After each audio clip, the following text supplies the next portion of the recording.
I'm sitting in an interrogation room at Denver Police District 3, staring at a rose gold watch on the table between us. The screen is shattered. The band is scratched. 3 days ago, my daughter gave it to me for my birthday. 3 days ago, I thought it was a gift. Now Detective Torres is telling me it's evidence. "Mrs. Thornton," he says, his voice careful, measured. "I need you to walk me through everything, from the beginning." So I do, because the beginning is where I should have known. The beginning is where all the signs were there, if only I'd been willing to see them. I woke up that morning the way I'd woken up every morning for the past 10 months. Alone. The bedroom was quiet. Too quiet. I'd never gotten used to that silence, the absence of Russell's breathing beside me, the space where his warmth should have been.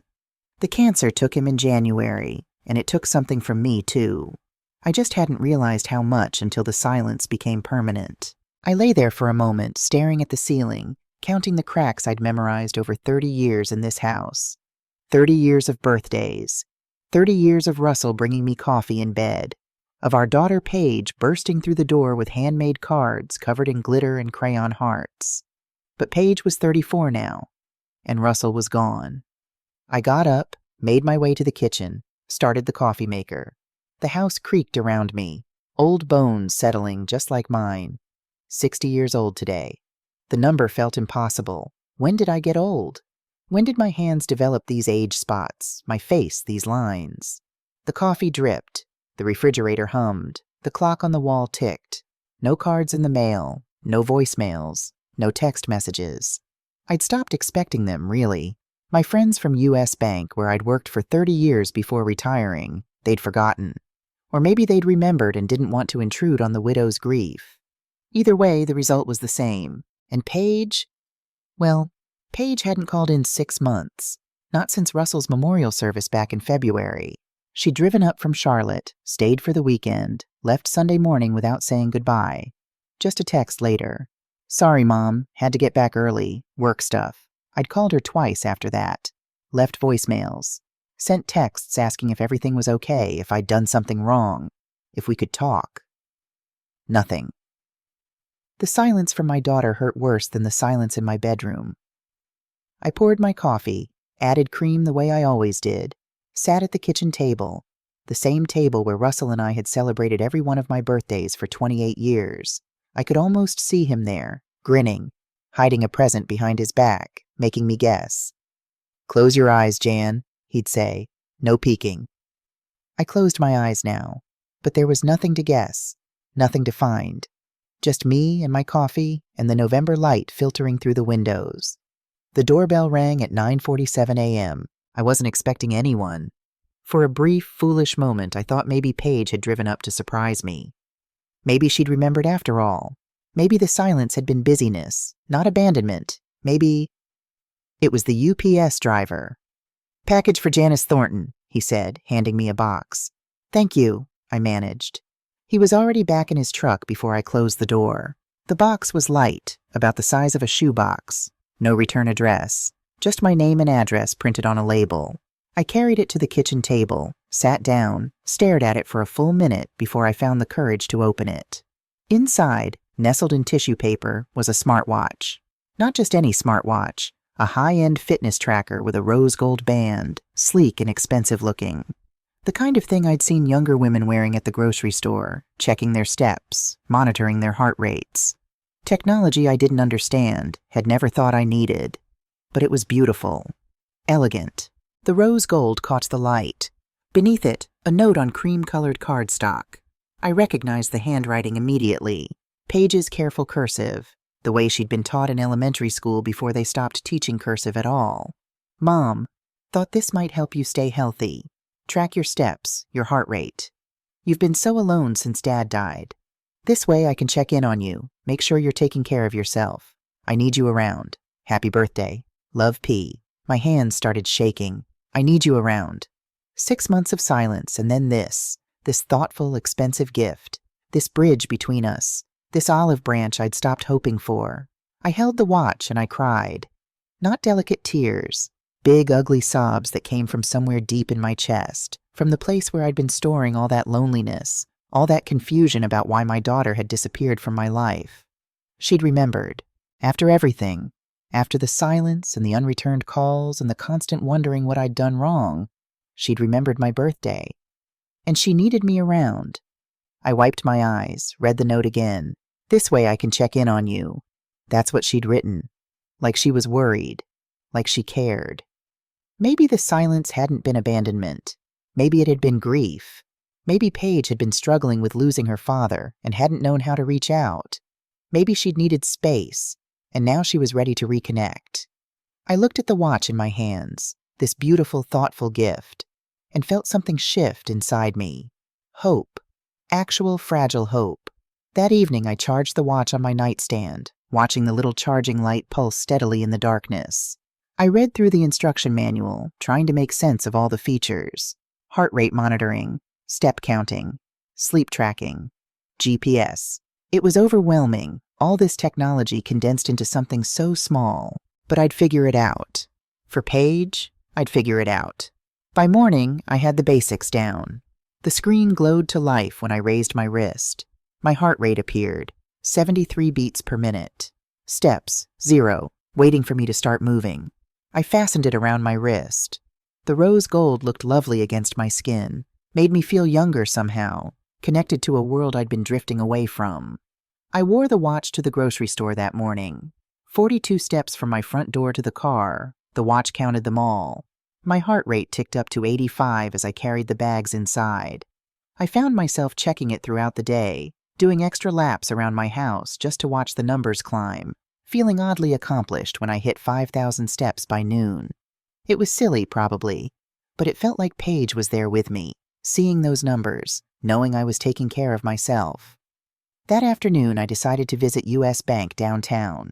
Not for any official business. I'd closed my accounts there after Russell died, wanting a fresh start. But to see Rita Sullivan. Rita had been my closest friend at the bank for almost 30 years. She'd started in security after retiring from the Denver Police Department, where she'd spent 25 years as a detective. We'd bonded over lunch breaks and office gossip, over the shared experience of being women in a male-dominated workplace, over the understanding that came from both having seen too much of the world's ugliness to be easily fooled. Rita had been asking about Paige for months, worried about the silence between us. Now I had something to show her, proof that my daughter still thought about me, that I still mattered. The bank looked the same as it had when I'd worked there. Same brick facade, same glass doors I'd walked through 5 days a week for 3 decades. The familiarity was comforting. Rita was on her break in the back room, reading a paperback thriller. She looked up when I walked in, and her face broke into that rare, genuine smile she reserved for people she actually liked. "Janice, what brings you by?" I held up my wrist. "Birthday present from Paige." Rita's smile widened. She set down her book, stood up to look closer. "Well, it's about time that girl—" She stopped mid-sentence. Her eyes locked on the watch. Something changed in her expression. Subtle, but I'd known Rita long enough to catch it. The detective's mask sliding into place, the one that meant her brain had shifted gears, started processing information most people wouldn't notice. "Can I see that?" Her voice was different now, careful. "Sure." I unclasped the watch, handed it over. Rita turned it in her hands, slowly, too slowly, her fingers running along the band, checking the weight, examining the clasp with an intensity that made my stomach tighten. "Rita, what's wrong?" She didn't answer immediately, just kept examining the watch, turning it over, studying the back, the charging port, the tiny seams where the case met the band. I watched that analytical mind of hers working through something, her brow furrowed in concentration. "Rita?" She looked up at me, and the expression on her face made my mouth go dry. "This weighs twice what it should," she said finally. I blinked. "What do you mean?" "I had one of these, similar model." She held it up to the light. "This is way too heavy." "Maybe it's a newer version? More features?"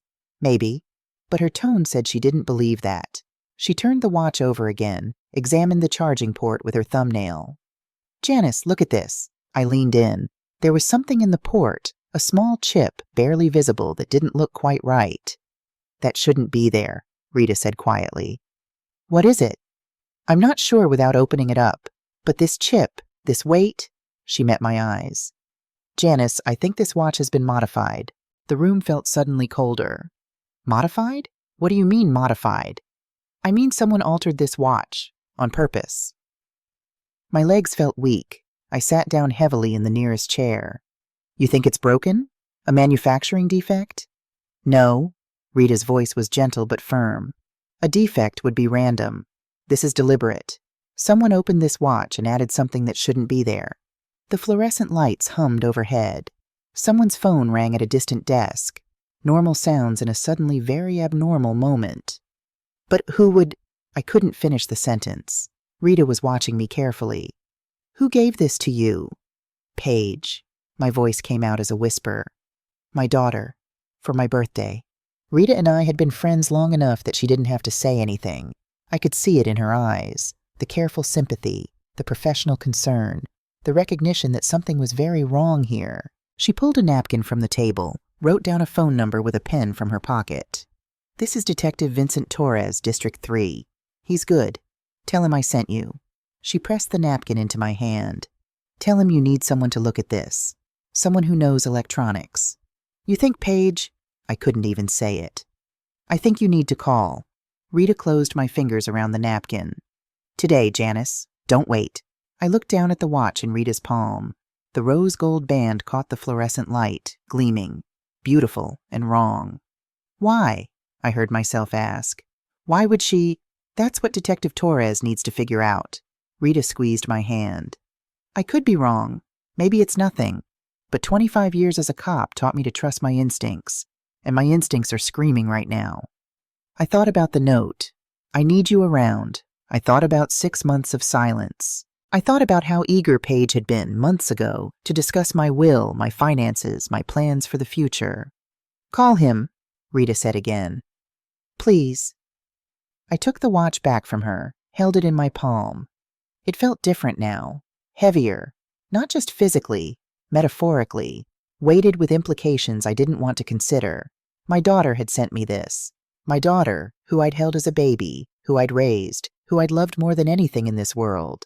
She'd sent me something that had been tampered with. Okay, I heard myself say. I'll call. I made the call from the parking lot, sitting in my car with the heat running against the November cold. My hands were shaking so badly I had to try 3 times to dial the number Rita had written down. Detective Torres answered on the second ring. Torres. Detective, my name is Janice Thornton. Rita Sullivan gave me your number. She looked at my fitness watch and said it's been modified. There was a pause. Then, modified how? She said there's a chip that shouldn't be there. Extra weight. She's former Denver PD. Rita Sullivan? His voice sharpened. Where are you right now? U.S. Bank on East Colfax. Don't touch that watch anymore. Don't put it back on. Can you bring it to District 3 immediately? I need to see this in person.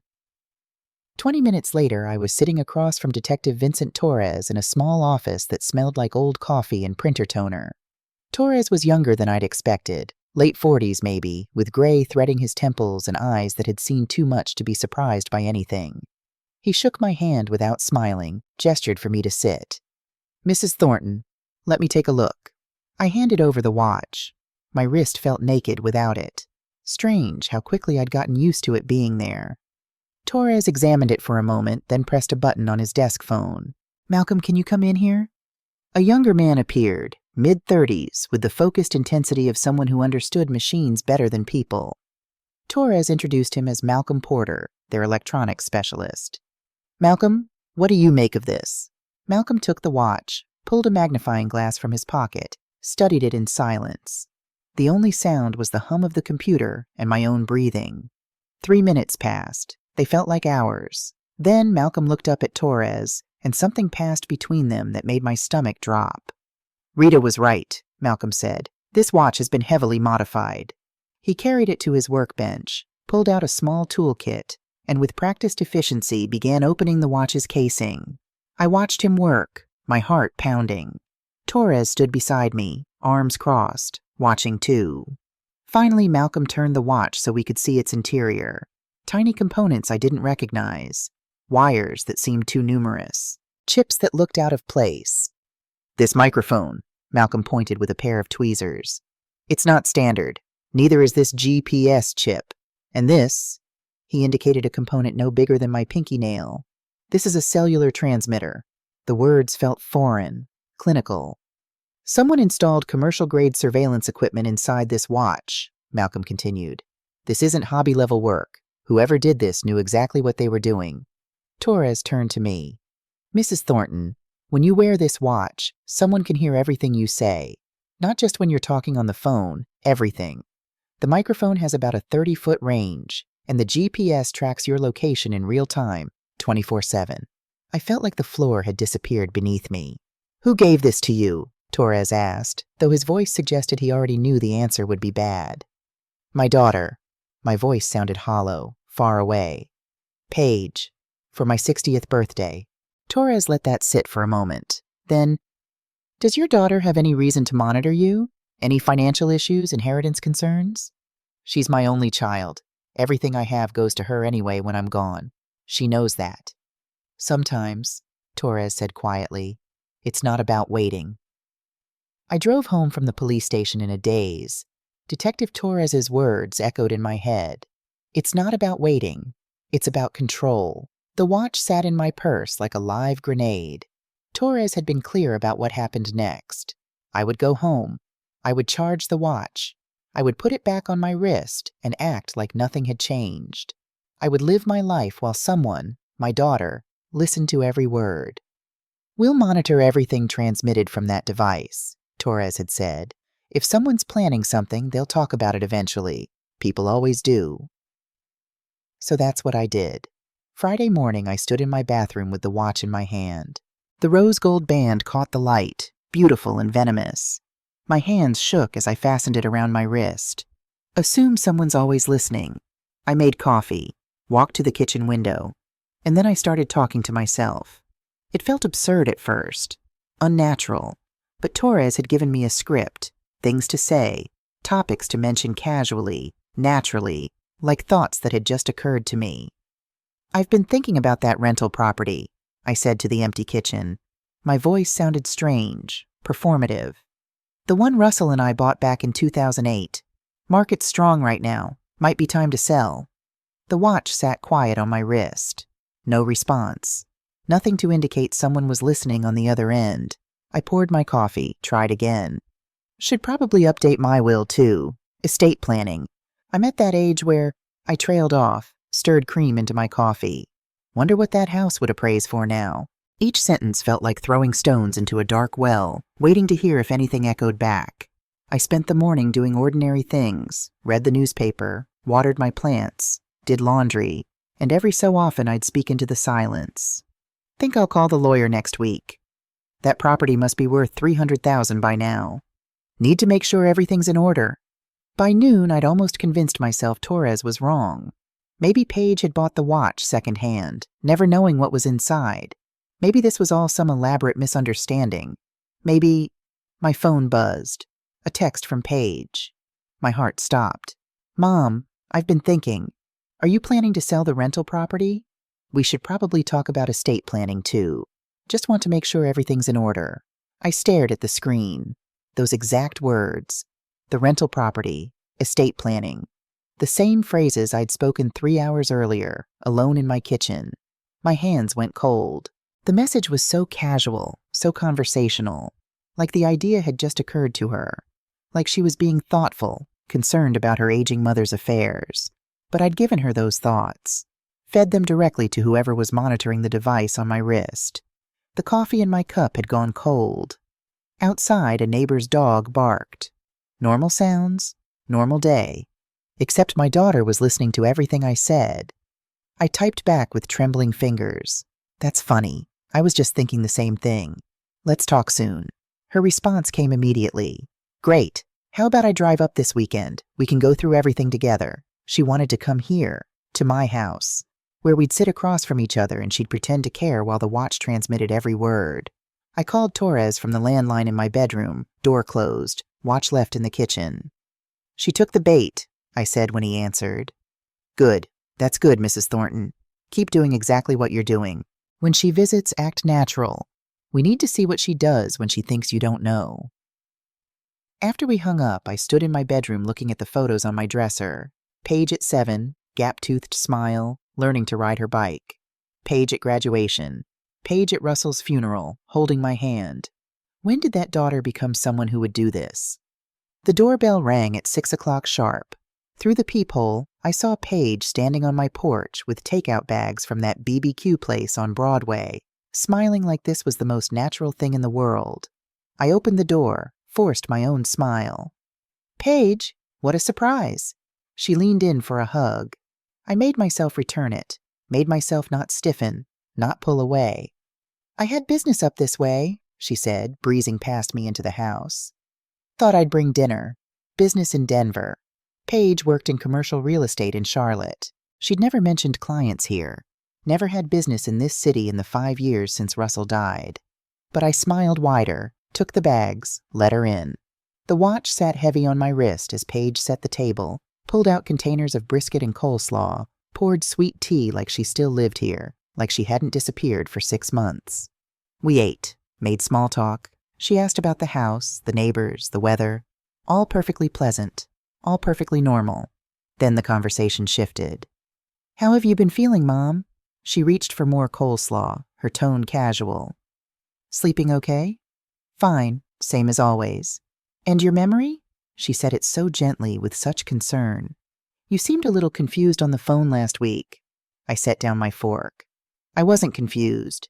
You forgot to call me back on Tuesday, remember? You said you would." I hadn't promised to call her back. We hadn't even spoken Tuesday. I was certain of it. Wasn't I? But Paige's face showed nothing but gentle concern. "I don't think I said that." "You did, Mom." She reached across the table, patted my hand. "It's okay. At your age, it's normal to forget little things. At your age, like 60 was ancient, like I was someone who needed monitoring." "There's nothing wrong with my memory, Paige." I know. She squeezed my hand. "I just worry. You're all alone in this big house. What if something happened? What if you fell and there was no one here to help?" She was good. Her voice dripped with concern. Her eyes were wide and sincere. If I didn't know about the watch, about the surveillance equipment hidden inside, I might have believed her. "I'm perfectly capable of taking care of myself." "Of course you are." That patronizing smile again. "But thinking ahead, about healthcare, about finances, that's just smart planning. At your age." There it was again. "You mentioned the rental property," she continued. "The one you and Dad bought.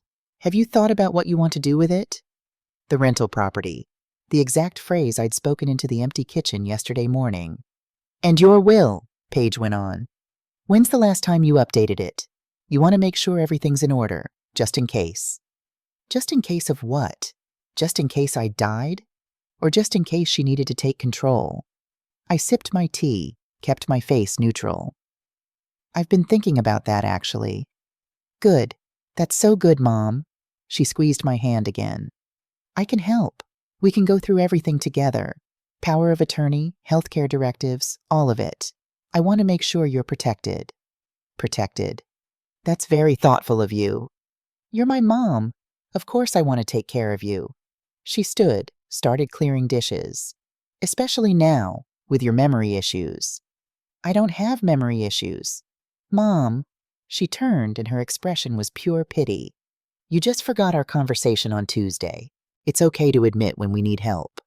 After she left, another hug, another promise to call soon, I stood in my kitchen trying to remember if we'd actually spoken on Tuesday, trying to sort through what was real and what she'd planted in my mind. I checked the front door lock, turned the deadbolt, tested the handle. Then I checked it again, because I couldn't remember if I'd already locked it. Then a third time, because surely I had, but I couldn't be certain. I stood in my hallway, hand on the doorknob, and felt something crack inside me. My daughter was making me doubt my own mind. My phone rang at 8 a.m. Torres. His voice was tight. "Mrs. Thornton, we got a warrant for Paige's email account. Found something you need to see. I'm sending screenshots to your phone now. Stay on the line while you look at them." My phone buzzed. I opened the message with shaking hands. The first image showed an email draft. Subject line, "Guardianship petition materials needed." I scrolled. The next screenshot showed a document titled "Petition for Appointment of Guardian and Conservator. Janice Thornton." My name, in legal documents I'd never seen, never signed. Mrs. Thornton, you still there? I'm here.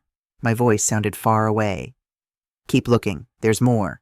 The next images showed notes, handwritten margins on printed pages. Mother forgets appointments, document dates, confused about finances, get bank statements, mentioned selling rental property, document declining cognition. Everything I'd said into that watch, every word she'd fed back to me yesterday, twisted into evidence of incompetence. Another screenshot, an email to someone named Bradley Hayes, building the case. She's giving me everything I need. Guardianship petition ready to file next month. Once I have control, we move on the insurance. The insurance. My life insurance policy. $400,000, with Paige as beneficiary. Mrs. Thornton. Torres's voice was gentle. This isn't just about money. Guardianship means she'd control every aspect of your life. Where you live, what medical care you receive, whether you can leave your house. She'd have legal authority to make all your decisions. She's trying to make me disappear.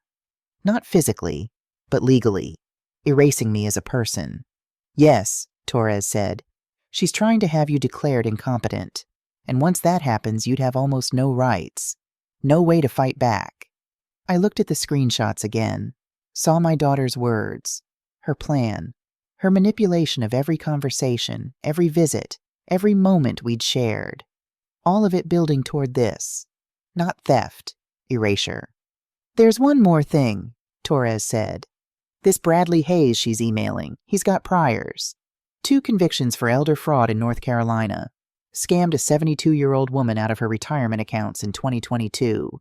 Did 18 months. My legs gave out. I sat down hard on the couch. According to Paige's social media, they've been together about 8 months, right around the time she stopped calling you. Right around the time I became a target instead of a mother. What do I do? I whispered. You keep wearing that watch. You keep acting normal. And we keep gathering evidence. Because right now we can prove surveillance.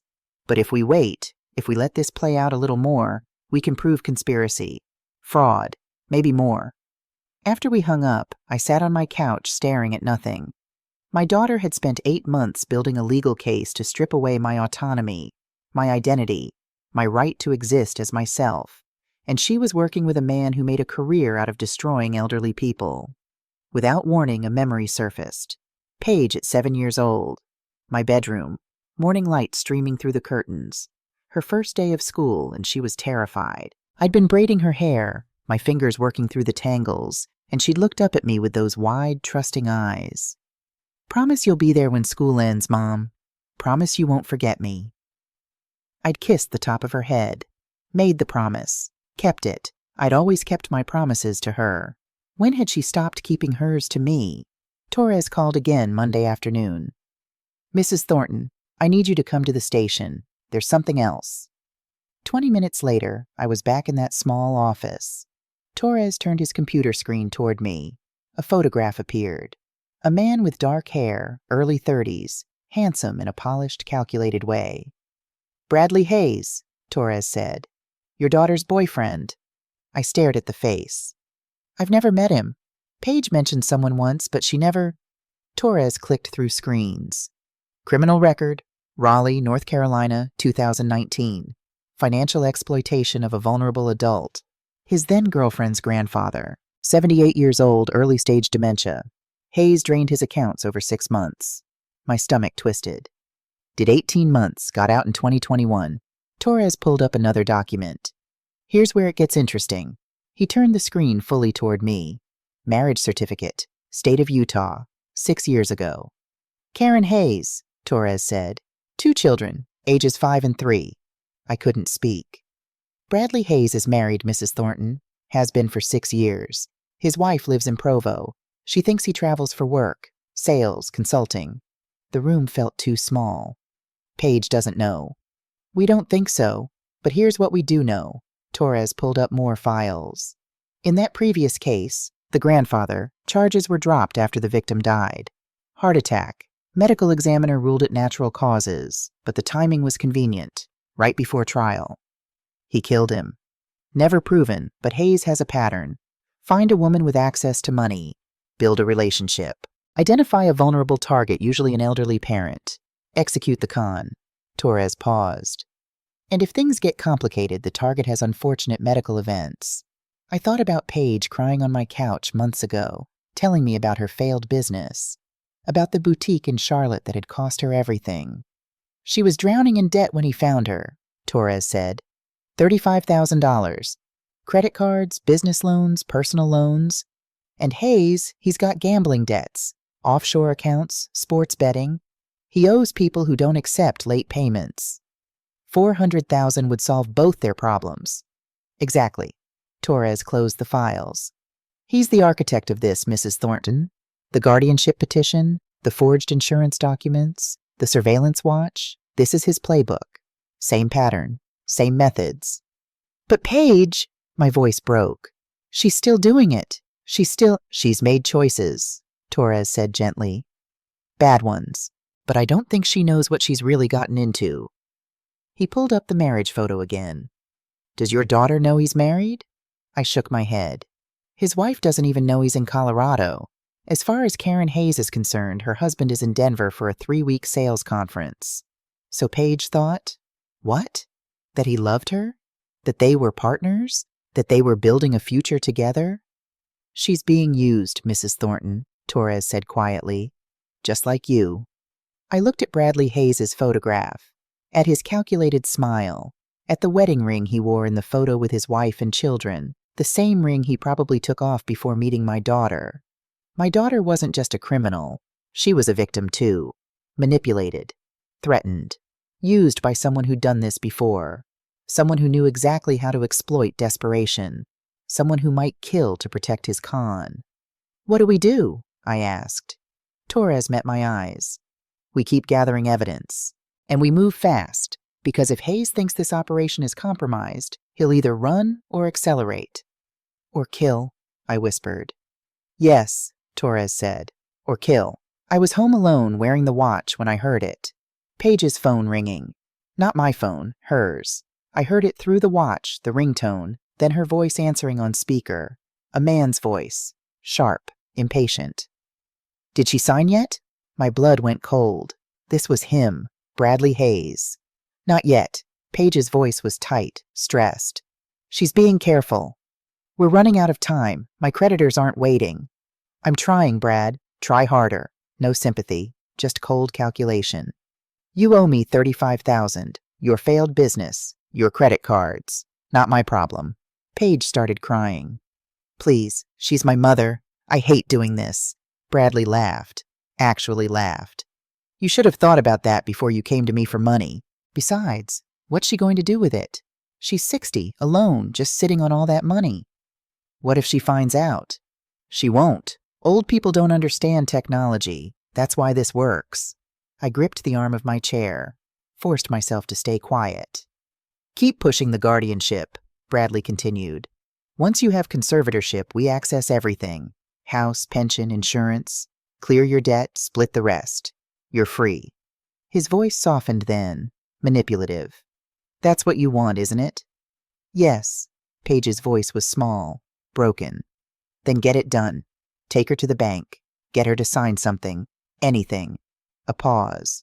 What if she won't? Paige asked, barely audible. Then we move to Plan B. What's Plan B? You don't need to worry about that. Just do your job. I'll handle the rest. The call ended. I sat frozen, the watch heavy on my wrist. Plan B. What was Plan B? I thought about the grandfather in Raleigh, the heart attack before trial, natural causes. I called Torres with shaking hands. I just heard them, I said. The watch picked up their conversation. I told him everything. The threats, the timeline pressure, Plan B. When I finished, Torres was quiet for a long moment. Pack a bag, he said finally. Stay with Rita tonight, someone Paige doesn't know about. Don't be alone. I think Bradley Hayes is feeling pressure, and pressured men do desperate things. I was at Rita's, lying awake in her guest room, when my phone rang. Torres, his voice urgent. Mrs. Thornton, we executed a warrant on Hayes' laptop last night. Your daughter is in immediate danger. I sat up. What?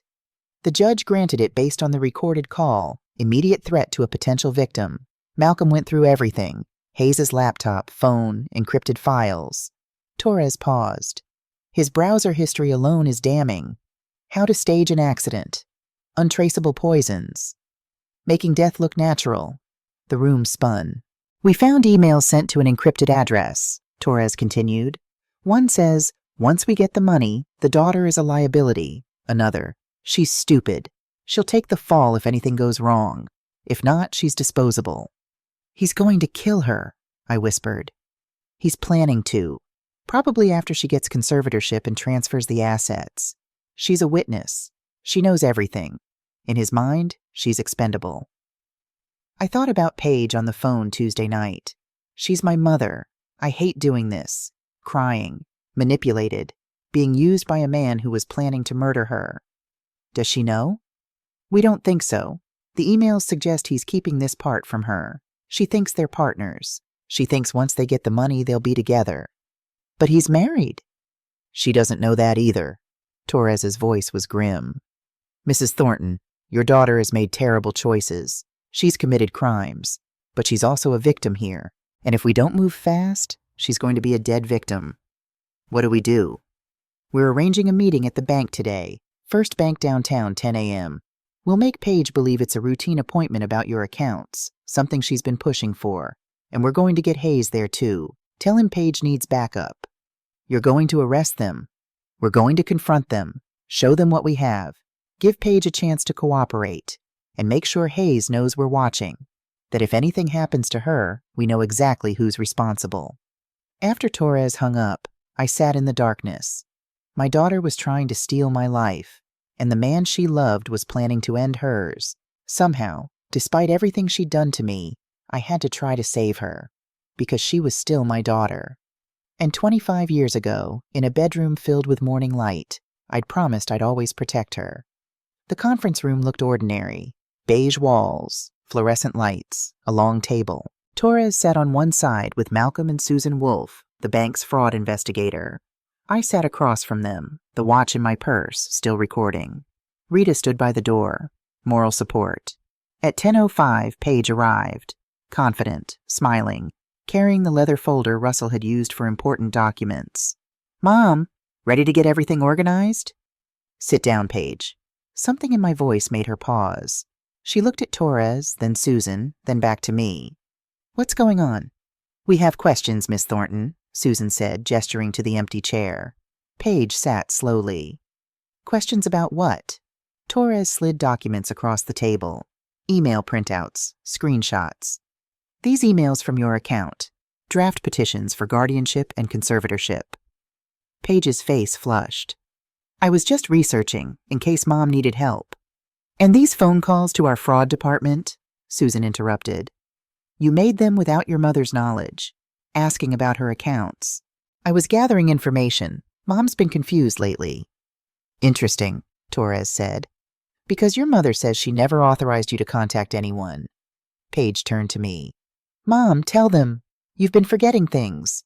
I said nothing, just looked at her. Susan pushed another document forward. This life insurance policy. Beneficiary changed to you 4 months ago. $400,000. Mom wanted that? No, I said quietly. I didn't. Paige's eyes widened. Mom, you did. Remember? We talked. Torres placed the watch on the table between us. The rose gold band gleamed under the fluorescent lights. And this, Torres said, a surveillance device hidden inside a birthday gift. Paige stared at it. That's just a fitness tracker.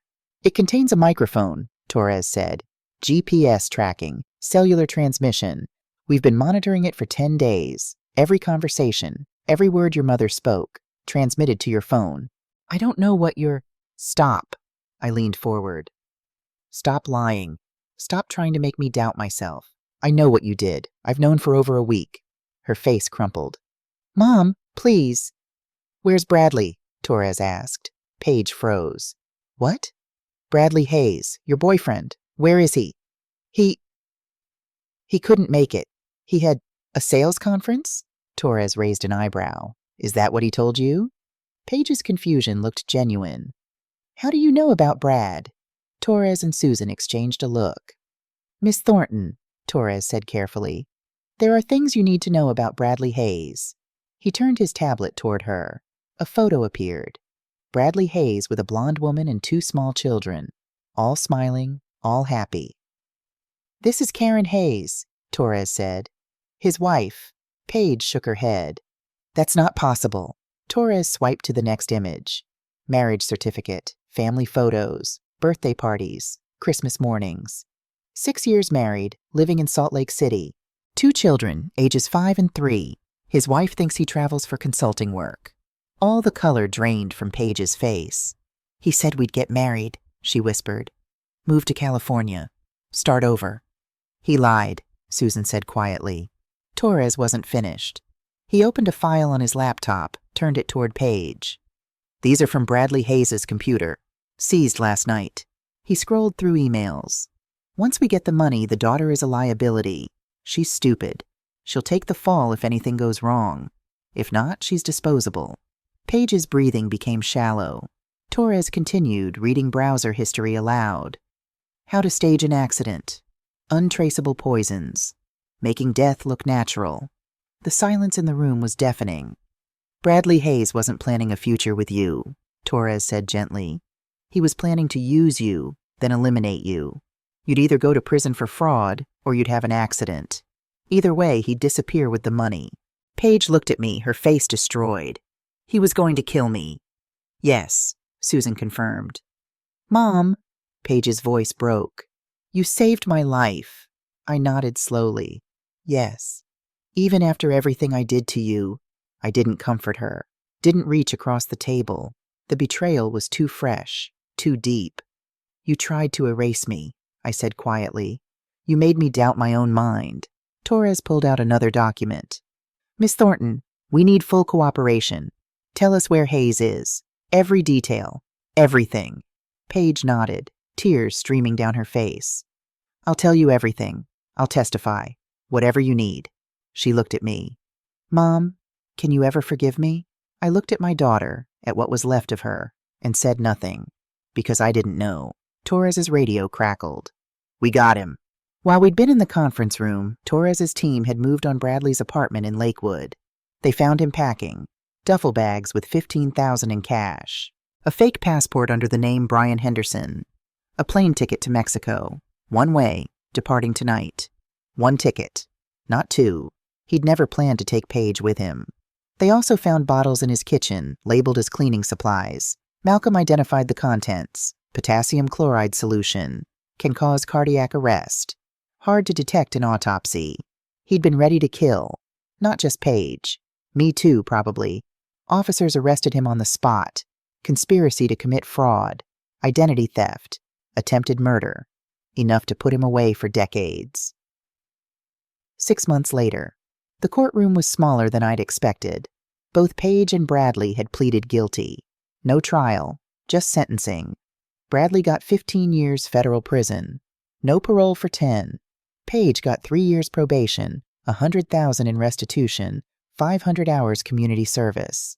Her attorney had asked me to write a leniency letter. I'd refused. Instead, I filed a restraining order. 5 years. No contact. I watched them lead Bradley away in chains. Watched Paige walk out, head down, crying. She looked back once. Mouthed something.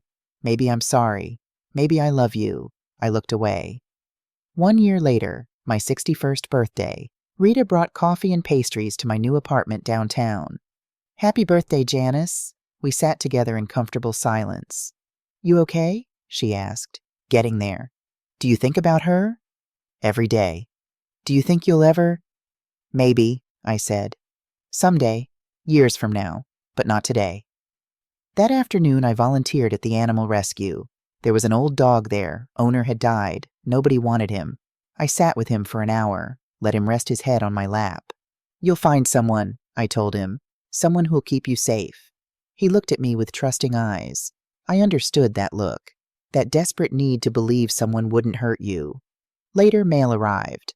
1 letter, correctional facility return address, Paige's handwriting. I held it for a long moment. Then I burned it. Unread. Some bridges stay burned. That evening, Rita asked, "Any regrets?" I thought about it. Really thought. "I regret who she became," I said finally. not what I did. Do you think there's any way back? For you two?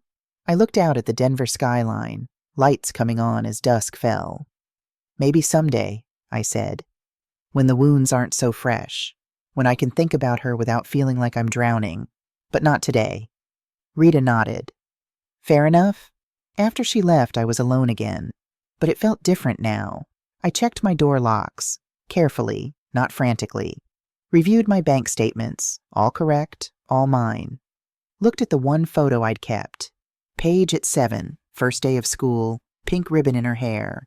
I didn't cry anymore when I looked at it. Didn't smile either. Just acknowledged it was there. A memory of someone who used to be. In my bedroom, I charged my phone. The new one, different number, no smartwatch. I got into bed and thought about the year that had passed. The discovery.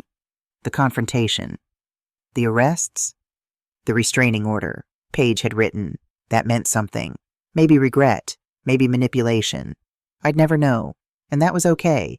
Some questions don't need answers. Some bridges stay burned. But you can build other things. Tomorrow I'd go back to the rescue. Sit with that old dog again. Maybe he'd be adopted. Maybe not. Either way, I'd be there. Surviving, living, healing. And maybe, years from now, there'd be forgiveness. But not today. Today, I'd survived another year. And that was enough.